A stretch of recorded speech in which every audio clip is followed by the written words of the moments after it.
Right now on NBC 26, live at 10,000s, braving the wind and cold in search of the perfect deer. Plus, while some search for whitetail, others are searching for Rudolph in downtown Green Bay. And a new playground for your furry friend goes up in the Fox Valley. Well, happening now, the gun deer season is underway. Hunters across the state are sporting their blaze orange and waiting in deer stands for that trophy buck. NBC 26's Marissa DiCandido talked with some of them about what they saw out there today, and she joins us now with more. Raquel, we had a pretty big weather change from yesterday to today, and that had some mixed reviews from many hunters I spoke with, but most said the cold and snow were just what they were hoping for opening day. It doesn't get much better than this on opening day. This one here is probably one of the biggest ones I've shot. Chris Heike bagging this buck near Wrightstown. 11:30, this one came by with a couple others and took a shot and got it. Nearby at Rocky Top Tavern, not everyone was having as much luck. Unfortunately, we didn't get to get any deer just yet, but we're heading back out to give it a try. Just seeing a bunch of does. That was it. And for this deer registration station, it's taken a big chunk out of the business. They're not as busy as years past. Online registration is taken away from the camaraderie of the tradition. Owner Connie Leon says she's seen fewer hunters coming here to talk and admire the deer since online registration started last year. It gets the people together. People that can't or don't hunt anymore, they at least get to be a part of it. But the DNR says online registration makes it easier for hunters. And before they worry about registering their deer, hunters need to find their trophy buck. Hopefully it changes tonight. It's a little slower during the day right now, but it should change tonight. See if we can get the big one. Keeping Wisconsin's rich hunting tradition alive. You can still register your deer at a deer registration station if you choose not to do so online. For a list of those, find this story on our website, NBC26.com. Keeping you connected, I'm Marissa DiCandido, NBC 26.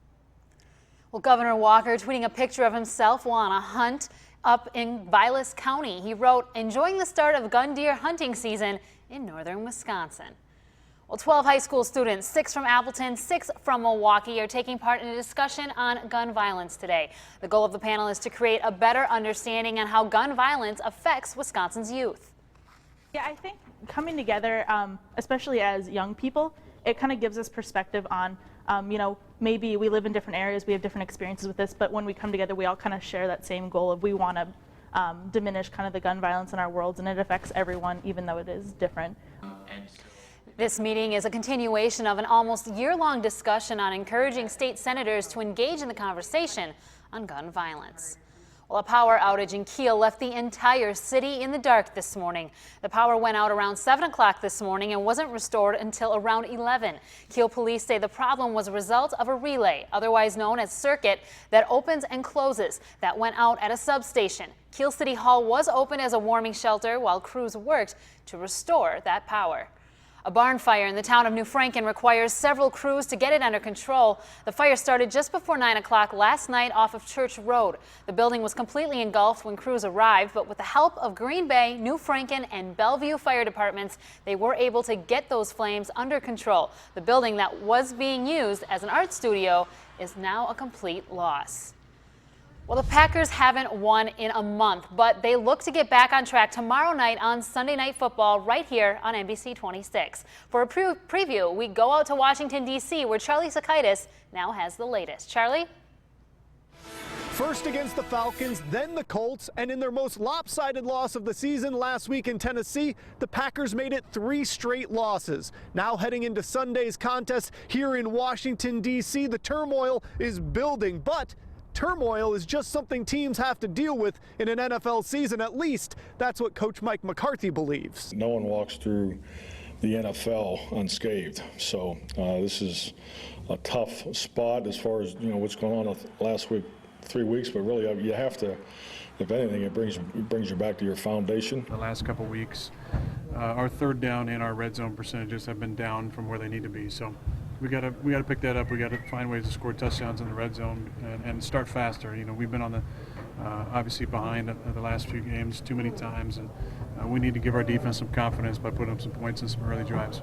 And I know it snowed in Wisconsin today. It started out a beautiful day here in Washington, D.C., 70 degrees when we landed, but almost immediately the winds started coming in. Leaves were falling off all the trees, and now it seems that cold has followed Marissa Silvas and myself from Wisconsin all the way here, so tomorrow's game should be a chilly one. From Washington, D.C., I'm Charlie Sakaitis for NBC 26.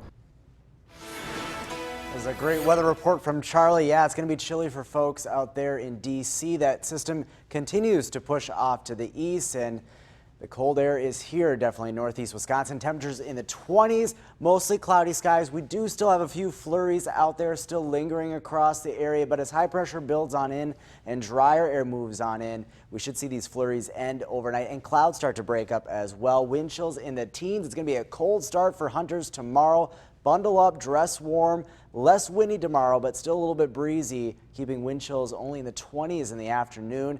But at least we will see much more in the way of sunshine. More on the week ahead as far as that forecast goes, coming up a little bit later. Raquel? Well, President Obama is in South America this weekend. He's attending the Asia-Pacific Economic Summit. The president made comments about President-elect Donald Trump while addressing a crowd of youth today. He said the new administration may not be opposed to international trade deals as some feared. This will be the last stop on his final foreign tour as president.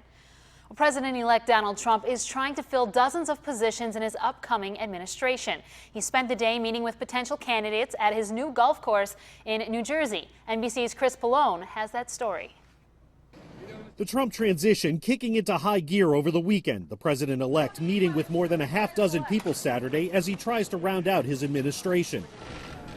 Among them, former Massachusetts Governor Mitt Romney, who led a blistering effort to defeat Trump during the campaign. Here's what I know. Donald Trump is a phony, a fraud. The pair buried the hatchet in an hour-and-a-half-long meeting. Romney has been mentioned as a potential pick for Secretary of State, but Trump advisors characterized the meeting as an exchange of ideas. Went great. Appreciate the chance to speak with the president-elect and look forward to the coming administration. Trump has announced his picks for Attorney General, National Security Advisor, and CIA Director, but has been coy about whether more announcements are imminent. Several more meetings are scheduled Sunday, with New Jersey Governor Chris Christie and former New York City Mayor Rudolph Giuliani expected to meet with Trump. Despite the busy schedule, Trump managed to tweet Saturday morning, taking aim at the cast of the Broadway musical Hamilton. Vice President-elect Mike Pence attended the show Friday night.